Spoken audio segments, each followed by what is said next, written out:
Hello listeners, welcome to unspoken desires और आप सुन रहे हैं शैडो ट्रूथ का एपिसोड नंबर 4। आखिर कैसे हिम्मत कर ली इस लड़की ने।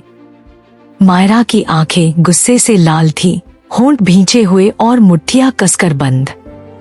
इस घर में दोबारा कदम रखने की हिम्मत कैसे हुई तुझमें आन्या। मन ही मन वो बुदबुदा रही थी, लेकिन उसकी नजरों में एक ज्वाला सी जल रही थी।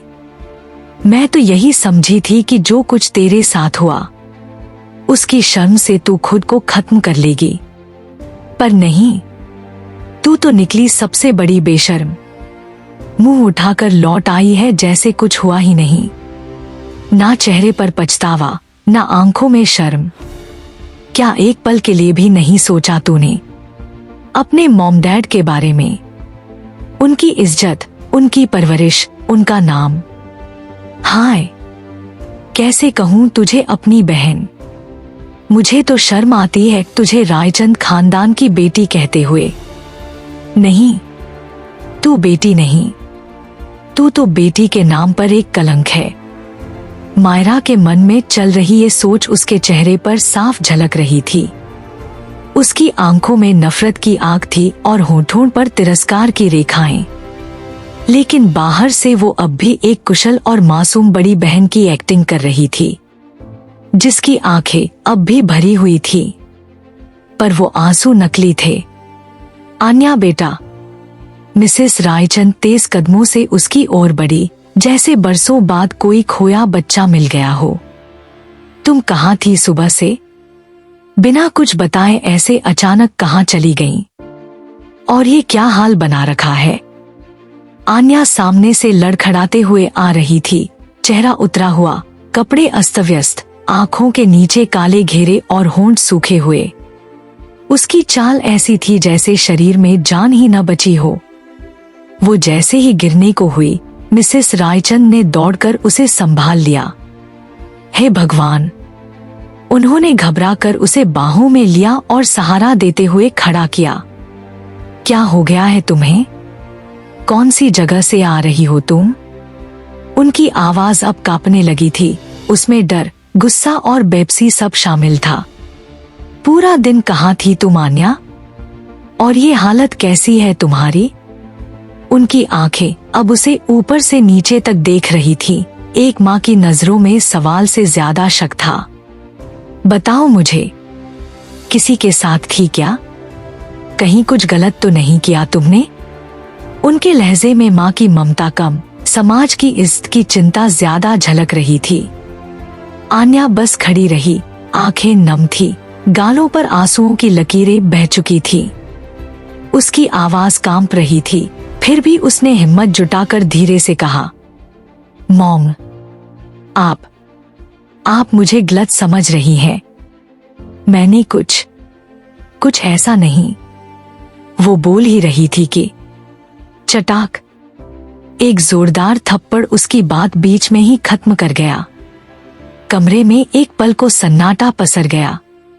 उसके चेहरे पर पड़ी उंगलियों की लाल छाप से ज्यादा उसके दिल पर चोट थी। मिसेस रायचंद की आंखों में अब आंसू थे, लेकिन वो आंसू शर्म और गुस्से से भरे थे। तभी कमरे का दरवाजा तेजी से खुला। मिस्टर रायचंद तेज कदमों से भीतर आए और उनकी आंखें एक ही पल में पूरे कमरे को स्कैन कर गईं। आन्या को डरी सहमी हालत में देखकर उनका माथा सिकुड़ गया। आप क्या कर रही हैं, मिसेस रायचंद? उनकी आवाज में झटका और गुस्सा दोनों थे।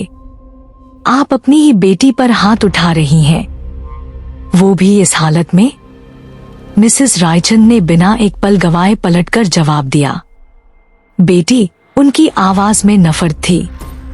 जरा देखिए, आपकी बेटी किस हालत में लौट कर आई है। ना जाने किस हैवान के साथ अपनी हवस मिटाकर आई है ये। इतना कहते हुए उन्होंने झटके से आन्या के गले से स्कार्फ हटा दिया। कमरे में सन्नाटा छा गया। आन्या के नाजुक गले और कंधों पर गहरे नीले निशान, जैसे किसी ने जानबूझकर उस पर अपनी मौजूदगी की मोहर छोड़ दी हो। उन जख्मों को देखकर मिस्टर रायचंद की सांस जैसे अटक गई।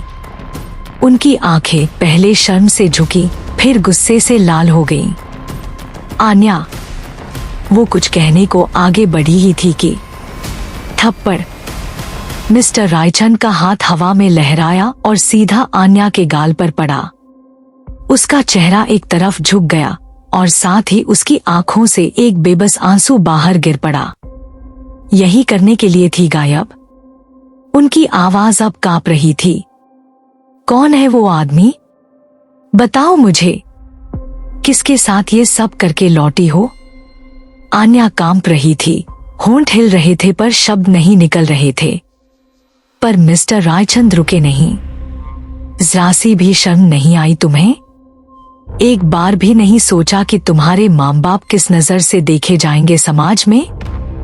हमारे खानदान की इस मिट्टी में मिल गई है। वो थमकर बोले, मुझे अफसोस है, बहुत अफसोस कि तुम मेरी बेटी हो। नहीं, तुम बेटी नहीं, बेटी के नाम पर कलंक हो। उस एक वाक्य ने आन्या की आत्मा को जैसे चीर दिया हो। वो वहीं खड़ी रह गई, गाल पर हाथ, आंखों में समंदर और दिल में एक तूफान जो कभी लफ्जों में नहीं निकलेगा। बस उसकी चुप्पी की चीख बनकर अंदर ही अंदर सड़ता रहेगा। मॉम, डैड, आप लोग मुझे गलत समझ रहे हैं। आन्या की आवाज टूट रही थी। ऐसा कुछ नहीं हुआ, प्लीज मेरी बात तो सुनिए। उसकी आंखों से आंसू लगातार बह रहे थे और होंठ कांपते हुए कोशिश कर रहे थे कुछ कहने की, लेकिन वो अभी कुछ और कह पाती उससे पहले ही। क्या हो गया आन्या? मायरा की आवाज एकदम से कमरे में गूंजती है। वो धीरे धीरे आगे बढ़ती है, चेहरे पर वही पुरानी मासूमियत ओढ़े हुए। तू कहाँ चली गई थी? मैं तुझे सुबह से ढूंढ रही थी। हम दोनों तो एक साथ सो रहे थे ना? पर सुबह सुबह अचानक तू गायब हो गई। तुझे पता भी है मैं कितनी परेशान हो गई थी। उसकी आवाज में ऐसा प्यार था जो बाहर से मीठा था पर भीतर जहर से भरा हुआ। मायरा पास आकर आन्या के कंधे पर हाथ रखती है, जैसे दुनिया की सबसे चिंता करने वाली बहन हो। लेकिन उसके स्पर्श में एक अजीब सी ठंडक थी जो सिर्फ आन्या ने महसूस की। आन्या ने कांपती पलकों से अपनी दीदी को देखा, वही दीदी जिसे देखकर कभी उसे सबसे ज्यादा भरोसा महसूस होता था। पर आज उसके अंदर कुछ दरकने लगा। मायरा झुककर उसके आंसू पोंछने की कोशिश करती है। मैं तो डर ही गई थी, सोचा पता नहीं तुझे क्या हो गया। मिसेस और मिस्टर रायचंद अब भी चुप थे। उनकी आंखें सवालों और शक से भरी थीं। और अब मायरा के शब्दों ने उनके शक को और मजबूत कर दिया था। और आन्या, वो बस वहां खड़ी थी, भीगी पलकों के पीछे एक ऐसी चीख लिए जो बाहर नहीं निकल पा रही थी। उसकी जुबान पर सच था, पर सच को कोई सुनने वाला नहीं था, क्योंकि झूठ बहुत अच्छे से अभिनय कर रहा था। आन्या ने एक बार फिर कांपते होठों से बोलने की हिम्मत जुटाई। उसके गले में कुछ अटका हुआ था, आंखें अब भी भीगी थी। मॉम, डैड, मैं। लेकिन वो कुछ कह पाती उससे पहले ही मायरा फौरन उसके सामने आ गई और बहुत नरम स्नेहभरी आवाज में बोली, कोई बात नहीं आन्या, तू कुछ मत बोल। उसने अपनी हथेलियों में आन्या का चेहरा लिया और एक हल्की मुस्कान दी। तू मेरी छोटी बहन है, तुझसे गलती हो गई होगी ना? मैं समझ सकती हूँ। उसका लहजा बिल्कुल वैसे ही था जैसे कोई बड़ी बहन गुस्से में आए माँ बाप के सामने ढाल बनकर खड़ी हो जाती है। इस उम्र में नादानियां हो ही जाती हैं। मायरा ने बहुत सधे हुए अंदाज में कहा, और कौन नहीं करता छोटी छोटी भूलें?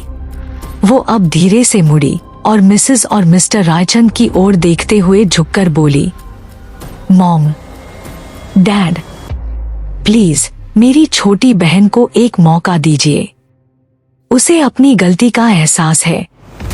वो वादा करती है अब कभी ऐसा कुछ नहीं करेगी। उसके लहजे में एक अजीब सी मासूमियत थी, जैसे वो सबके सामने फरिश्ता बन रही हो, पर अंदर से एक एक चाल सोच समझकर बिछा रही हो। भले ही मायरा इस वक्त अपने माँ बाप के सामने बहन की हमदर्द बनकर खड़ी थी, पर उसके चेहरे की मासूम मुस्कान के पीछे एक गहरी साजिश पल रही थी। मन ही मन वो जानती थी कि मॉम डैड कभी भी आन्या को माफ नहीं करेंगे। वो चाहती थी कि घर का हर कोना, हर चेहरा आन्या के लिए पराया हो जाए।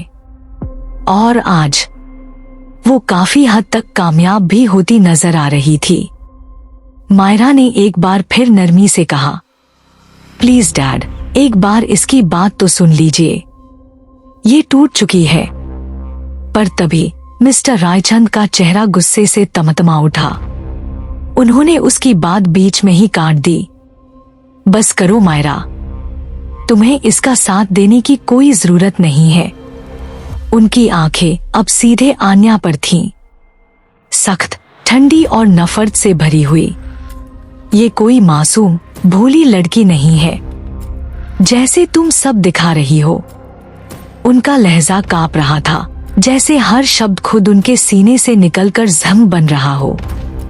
इसे सब पता था, ये अपनी मर्जी से, हाँ, अपनी मर्जी से ये सब करके आई है। उन्होंने एक पल को सांस ली, फिर फट पड़े।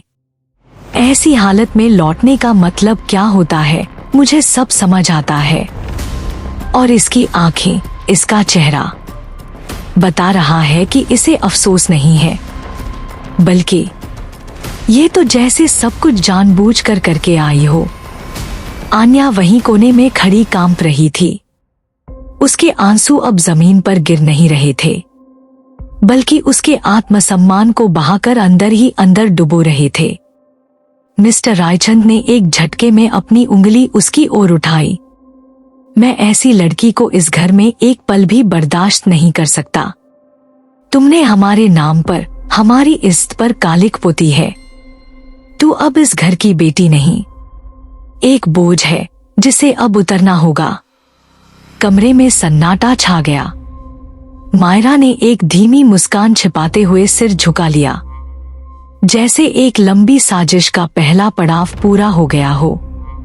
और वहीं खड़ी आन्या, उसकी नजरें अब किसी से नहीं मिल रही थी, क्योंकि जब अपने ही इंसाफ करने लगे तो सच भी शर्मिंदा हो जाता है।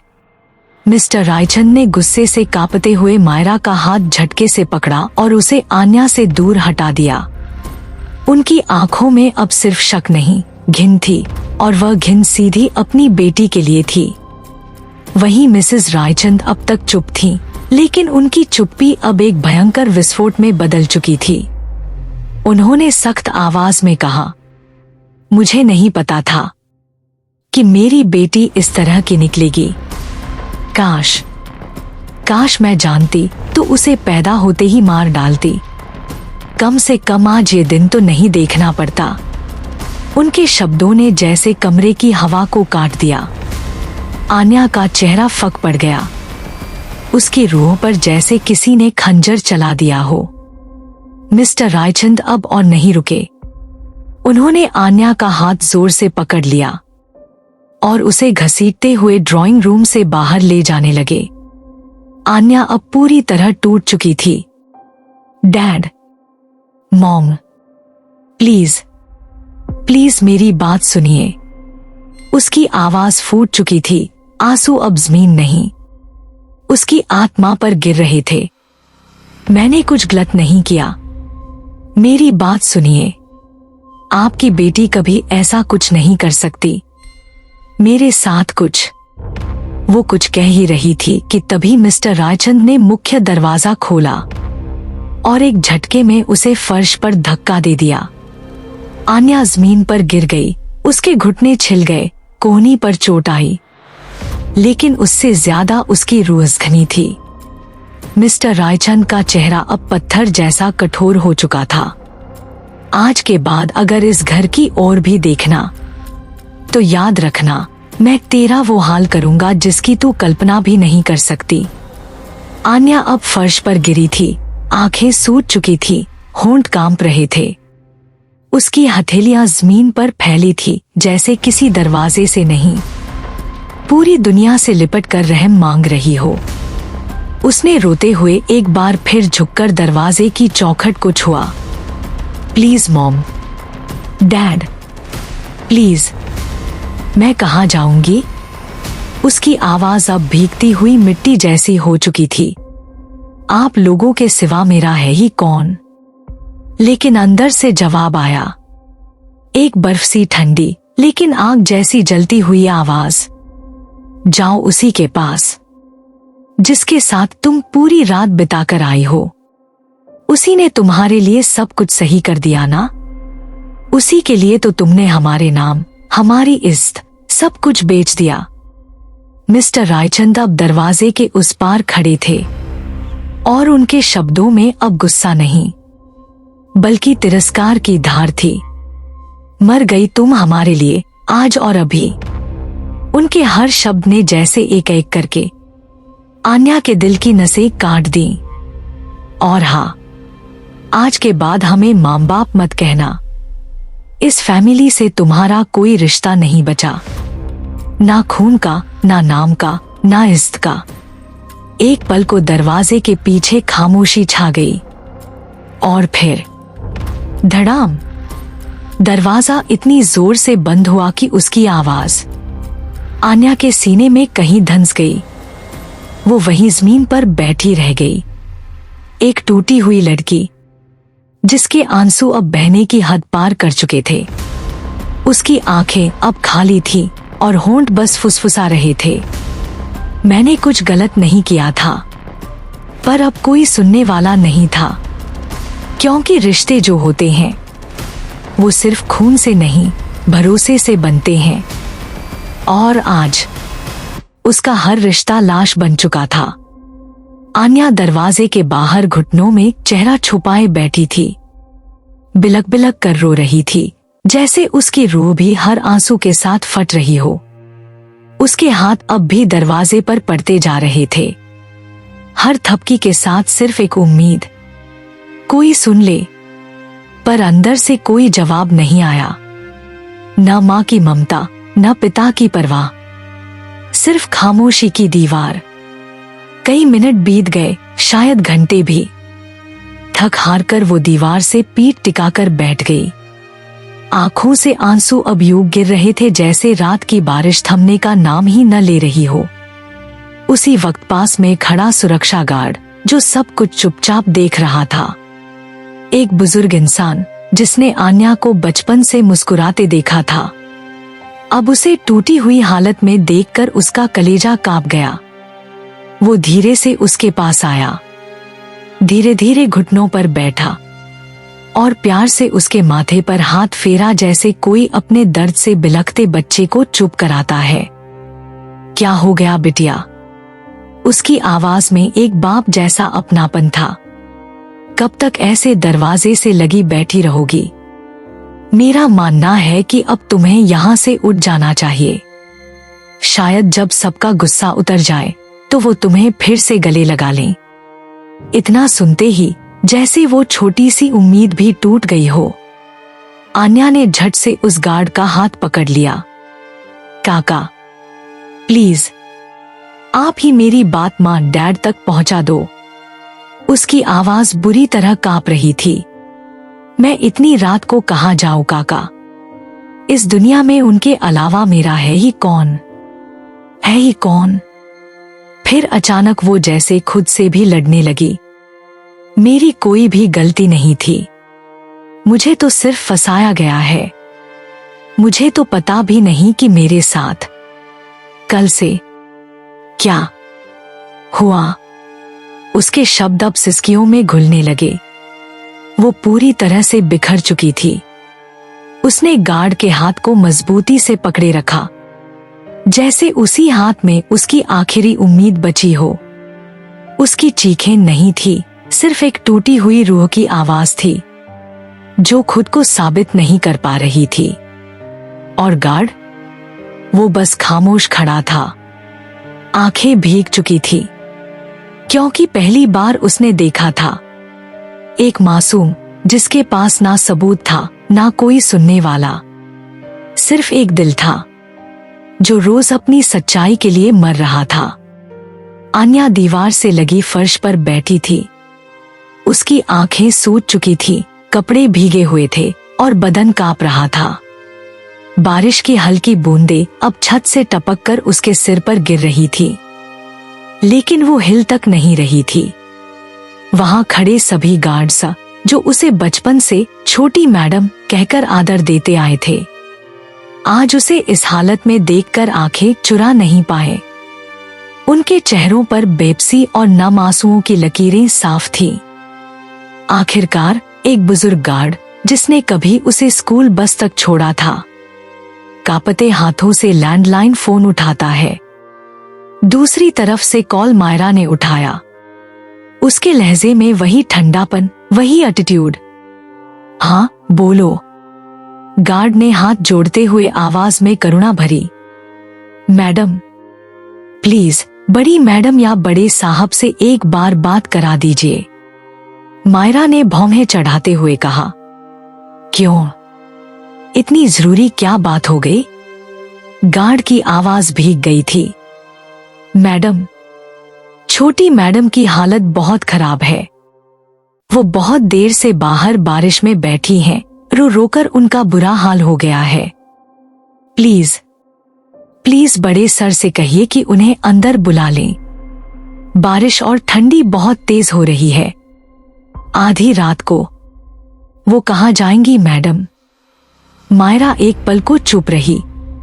उसने धीरे से सिर मोड़ा और देखा, हॉल में बैठे उसके मॉम डैड अब भी गुस्से से तमतमाए हुए थे, जैसे उनके दिलों में माफी की कोई जगह ही नहीं बची। मायरा ने एक हल्की सांस ली, फिर दूसरी तरफ चेहरा घुमाया। उसका चेहरा अब पत्थर जैसा सख्त हो चुका था। आई डोंट नो और फ्रैंकली आई डोंट केयर, उसने दांत भींचते हुए कहा। उसे जहां जाना है चली जाए, या फिर वहीं जाए जहां से मुंह काला करवा के आई है। मैं अपने मॉम डैड से कुछ भी नहीं कहूंगी।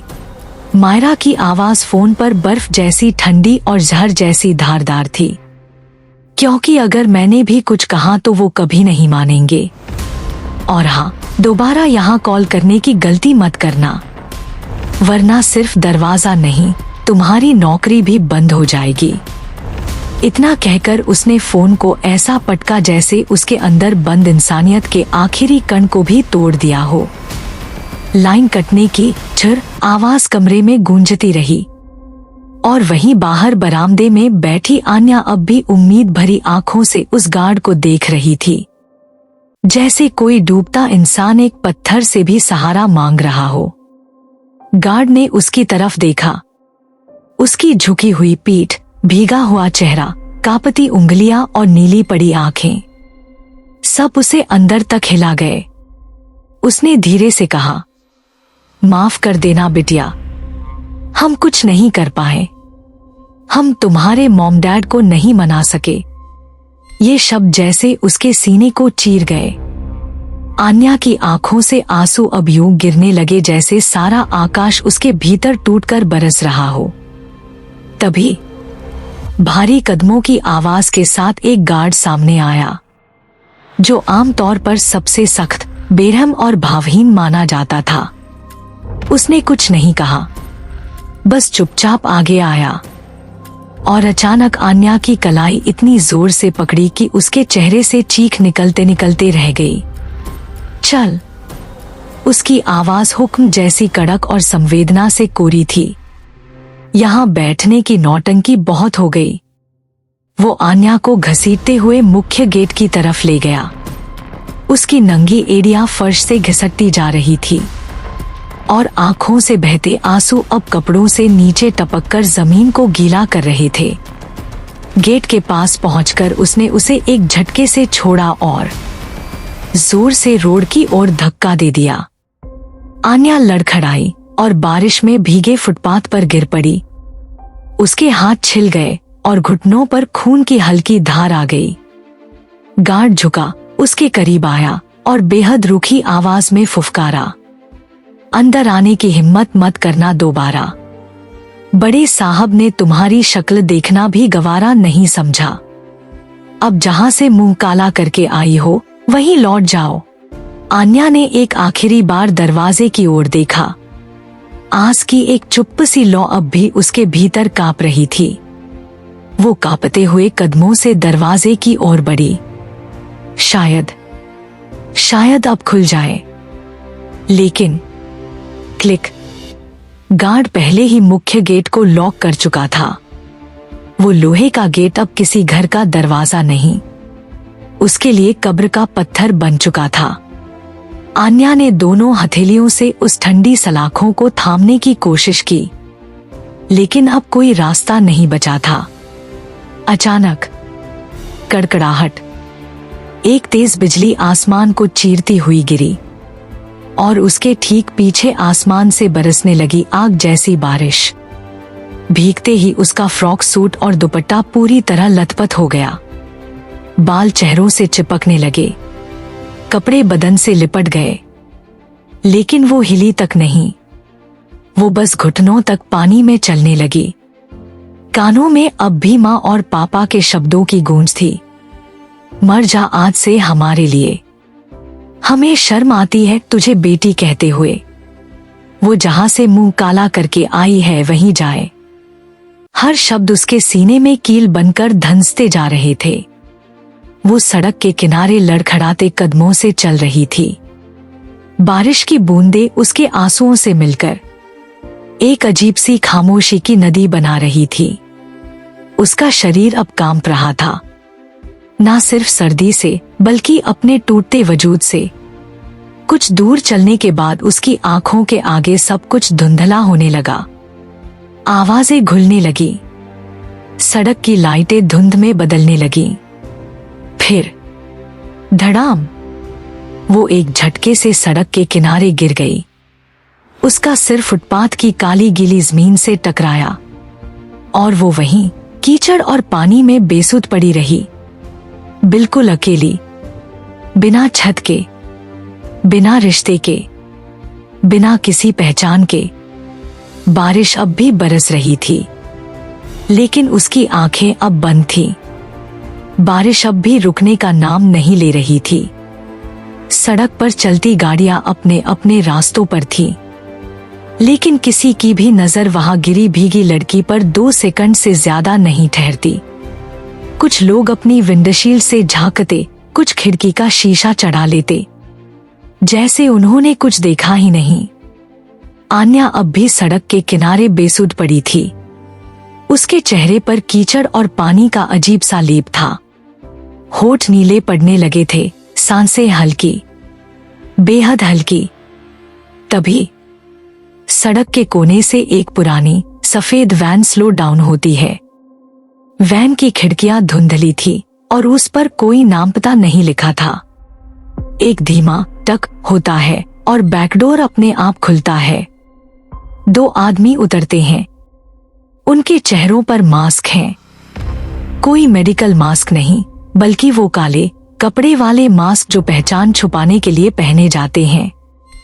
एक ने हुड ऊपर चढ़ा रखा था, दूसरे की आंखें गहरे काले चश्मे के पीछे छुपी थी। वो दोनों एक पल के लिए रुकते हैं, इधर उधर देखते हैं।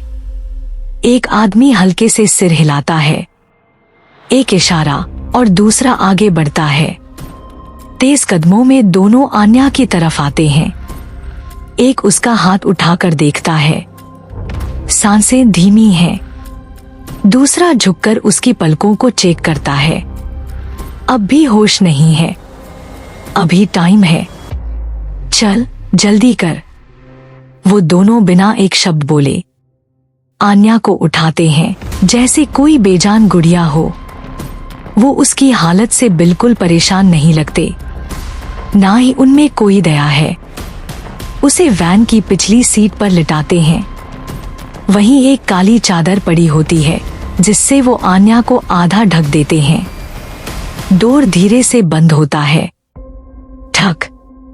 अगले ही पल वैन स्पीड में वहां से निकल जाती है और अंधेरी सड़क पर गुम हो जाती है। पीछे रह जाती है वो जगह जहां एक बार एक टूटी हुई बेटी ने आसमान के नीचे अपने घर के गेट पर मरने की कोशिश की थी। कौन थे वो दो लोग? आन्या को कहां ले जाया गया? क्या अब उसके लिए और भी बुरा इंतजार कर रहा है, या ये शुरुआत है किसी और किस्मत की? ये जानने के लिए देखते रहिए शैडो ट्रूथ, क्योंकि कुछ सच कभी उजाले में नहीं आते,